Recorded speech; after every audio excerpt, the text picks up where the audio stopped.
ಸಮಾಧಾನ ಸಮಾಧಾನ ನಿಜವಾದ ಸಮಾಧಾನ, ನಾನು ಕಂಡುಕೊಂಡಂತಹ ಸಮಾಧಾನ ನಿಮ್ಮಲ್ಲಿಯೂ ನೆಲೆಸುವ ಸಮಾಧಾನ. ಸಮಾಧಾನ ಮಾರ್ಗ ಕಾರ್ಯಕ್ರಮಕ್ಕೆ ಕರ್ತನಾದ ಯೇಸು ಕ್ರಿಸ್ತನ ನಾಮದಲ್ಲಿ ನಮ್ಮೆಲ್ಲ ಸಹೋದರ ಸಹೋದರಿಯರನ್ನ ವಂದಿಸ್ತೇವೆ.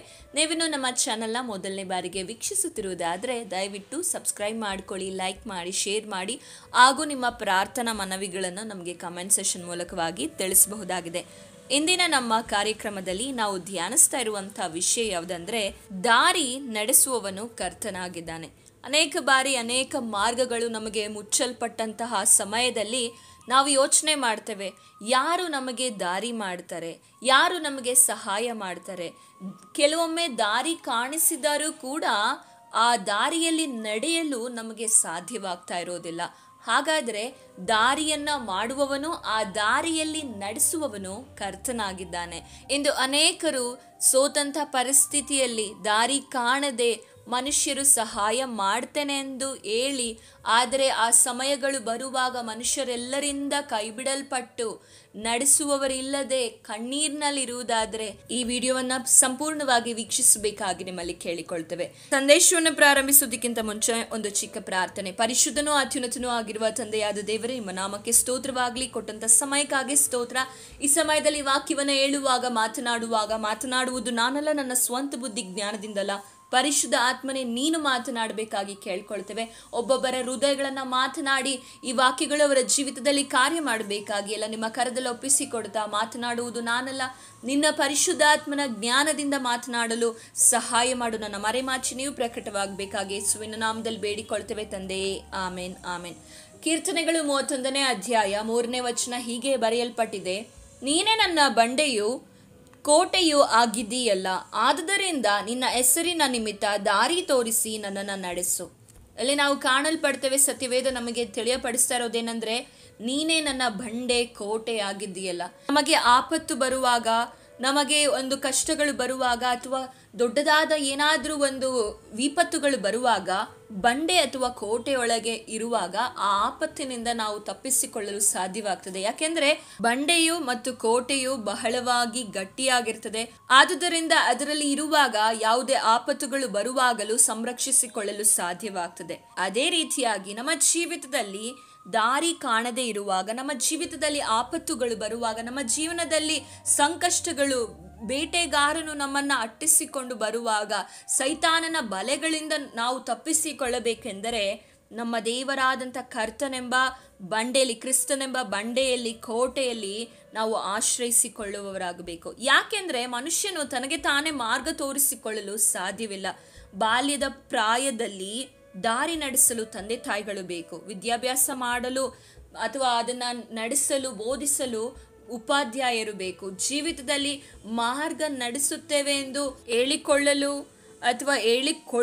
ನಮಗೆ ಅನೇಕ ಮಹಾತ್ಮರು ಅಥವಾ ಸ್ನೇಹಿತರು, ತಿಳಿದವರು ಮಾರ್ಗದರ್ಶನ ಮಾಡಲು ಇರ್ತಾರೆ. ಆದರೆ ಆತ್ಮಕ್ಕೆ ದಾರಿ ತೋರಿಸುವವರು ಯಾರಿದ್ದಾರೆ? ಇಂದು ಅನೇಕರು ಇದೇ ವಿಷಯಗಳಲ್ಲಿ ಆತ್ಮಕ್ಕೆ ದಾರಿ ತೋರಿಸುವವರು ಇಲ್ಲದೆ ತಮ್ಮ ಜೀವಿತದಲ್ಲಿ ಅನೇಕ ಪಾಪಗಳಿಗೆ, ಅನೇಕ ಕಷ್ಟಗಳಿಗೆ, ಅನೇಕ ವಿಧವಾದಂತಹ ಶೋಧನೆಗಳಿಗೆ ಒಳಪಟ್ಟು ಜೀವಿತವನ್ನ ನಷ್ಟಪಡಿಸಿಕೊಳ್ಳುತ್ತಿರುವುದಕ್ಕೆ ಕಾರಣ ಏನಂದ್ರೆ, ಆತ್ಮಕ್ಕೆ ದಾರಿ ತೋರಿಸುವವರು ಇಲ್ಲದೆ. ಆದರೆ ಆತ್ಮಕ್ಕೆ ದಾರಿ ತೋರಿಸುವವರು ಯಾರಿದ್ದಾರೆ ಅಂತ ನೀವು ಅನೇಕರಿಂದ ಚಿಂತಿಸ್ತಾ ಇರ್ಬೋದು.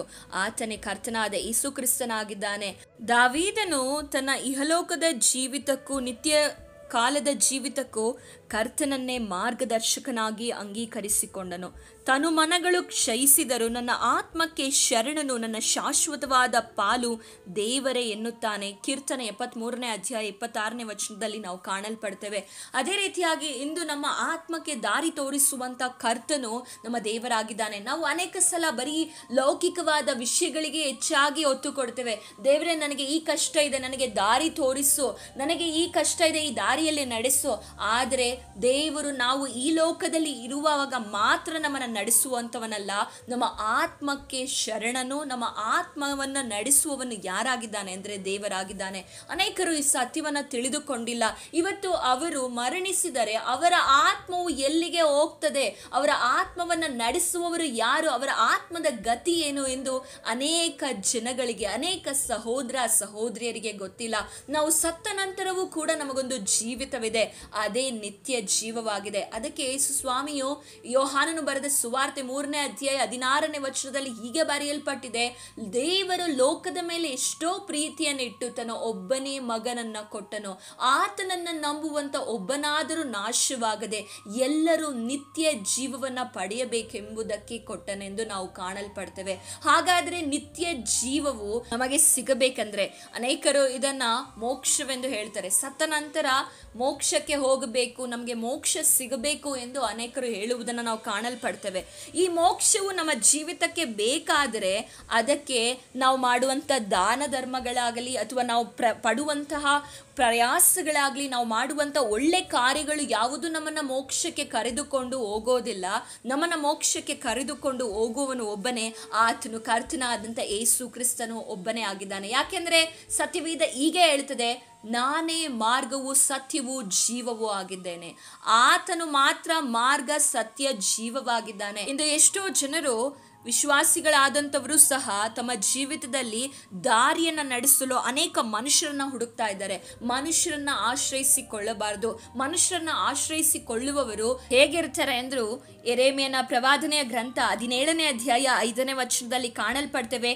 ಯೆಹೋವನು ಹೀಗೆನ್ನುತ್ತಾನೆ, ಮಾನವ ಮಾತ್ರದವರಲ್ಲಿ ಭರವಸವಿಟ್ಟು ನರಜನ್ಮದವರನ್ನು ತನ್ನ ಭುಜಬಲವೆಂದು ತಿಳಿದು ಯೆಹೋವನನ್ನು ತೊರೆಯುವ ಮನಸ್ಸುಳ್ಳವನು ಶಾಪಗ್ರಸ್ತನು. ಯಾರಾಗಿದ್ದಾರೆ?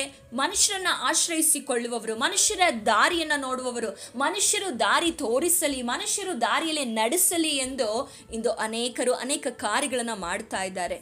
ಆದರೆ ಅವರಿಗೆ ದಾರಿಗಳು ಕಾಣಿಸ್ತಾ ಇಲ್ಲ. ಈ ಲೋಕದಲ್ಲೂ ದಾರಿ ಕಾಣಿಸೋದಿಲ್ಲ. ಈ ಲೋಕದಲ್ಲಿರುವಂಥ ಅವರ ತನುಗೂ ಕಾಣಿಸೋದಿಲ್ಲ, ಮನಕ್ಕೂ ಕಾಣಿಸೋದಿಲ್ಲ. ಯಾಕೆಂದರೆ ಆ ದಾರಿ ತೋರಿಸುವವನು ನಡೆಸುವವನು ಯೇಸು ಕ್ರಿಸ್ತನು ಮಾತ್ರ ಆಗಿದ್ದಾನೆ. ಯೇಸು ಕ್ರಿಸ್ತನು 2025 ವರ್ಷಗಳ ಹಿಂದೆ ಈ ಭೂಲೋಕಕ್ಕೆ ಬಂದು ಯಾಕೆ ಬಂದನೆಂದರೆ ನನ್ನ ನಿಮ್ಮ ಪಾಪಕ್ಕೋಸ್ಕರವಾಗಿ ಆತನು ಬಂದು ನರ ಅವತಾರವನ್ನು ತಾಳಿಕೊಂಡು, ನಾವು ಕಾಣಲ್ಪಡ್ತೇವೆ ವಾಕ್ಯದಲ್ಲಿ, ವಾಕ್ಯವೆಂಬ ಆತನು ನರಾವತಾರವನ್ನು ಎತ್ತಿಕೊಂಡು ನಮ್ಮ ಮಧ್ಯದಲ್ಲಿ ವಾಸ ಮಾಡಿದನೆ ಎಂದು ಸತ್ಯವೇದ ನಮಗೆ ತಿಳಿಯಲ್ಪಡಿಸುತ್ತದೆ. ಹಾಗಾದರೆ ನಾವು ನೀವು ಮಾಡಿದಂಥ ಪಾಪಕ್ಕೋಸ್ಕರ ಯೇಸು ಕ್ರಿಸ್ತನು ಕಲ್ವಾರಿ ಶಿಲುಬೆಯಲ್ಲಿ ಬಲಿಯಾದನು. ಅನೇಕರು ನೆನೆಸಿಕೊಳ್ತಾರೆ, ಯಾಕೆ ಯೇಸು ಸ್ವಾಮಿ ಆ ಕಲ್ವಾರಿ ಶಿಲುಬೆಯಲ್ಲಿ ಬಲಿಯಾದನು? ಯಾಕೆ ಬಲಿಯಾದನೆಂದರೆ ತಾನು ಏನೋ ತಪ್ಪು ಮಾಡಿದನು ಎಂದು ಆತನನ್ನು ಶಿಲುಬೆಗೆ ಹಾಕಲಿಲ್ಲ. ಬದಲಾಗಿ ಮಾನವ ಕುಲದ ರಕ್ಷಣೆಗಾಗಿ, ಮಾನವ ಕುಲಕ್ಕೆ ಸಂಪೂರ್ಣವಾಗಿ ದಾರಿ ತೋರಿಸಬೇಕು, ಅವರು ಯಾರು ನಾಶವಾಗಿ ಹೋಗಬಾರದು ಎಂದೇ ಆತನು ಪ್ರಾಣವನ್ನು ಕೊಡುವುದನ್ನು ಕಾಣಲ್ಪಡ್ತೇವೆ. ದೇವರು ಇಂದು ನಿಮ್ಮನ್ನ ಪ್ರೀತಿಸ್ತಾ ಇದ್ದಾರೆ. ಇವತ್ತು ಯಾರ್ಯಾರು ನೀವು ದುಃಖದಲ್ಲಿ, ಕಣ್ಣೀರಿನಲ್ಲಿ, ಪ್ರಯಾಸದಲ್ಲಿ, ನೋವಿನಲ್ಲಿ ನನಗೆ ದಾರಿ ತೋರಿಸುವವರಿಲ್ಲ, ನನ್ನ ಜೀವಿತದಲ್ಲಿ ಎಲ್ಲ ಇದೆ ಆದರೆ ನನಗೆ ಸಮಾಧಾನವಿಲ್ಲ, ನನಗೆ ಶಾಂತಿ ಇಲ್ಲ, ನನ್ನ ಆತ್ಮದಲ್ಲಿ ಒಂದು ತೃಪ್ತಿ ಇಲ್ಲ ಎಂದು ನೀವು ಕಣ್ಣೀರಿಡುತ್ತಾ ಇರುವುದಾದರೆ ಯೇಸು ಸ್ವಾಮಿಯು ನಿಮ್ಮನ್ನು ತೃಪ್ತಿಗೊಳಿಸುವ ಆತನಾಗಿದ್ದಾನೆ, ನಿಮಗೆ ವಿಶ್ರಾಂತಿಯನ್ನು ಕೊಡುವ ಆತನಾಗಿದ್ದಾನೆ.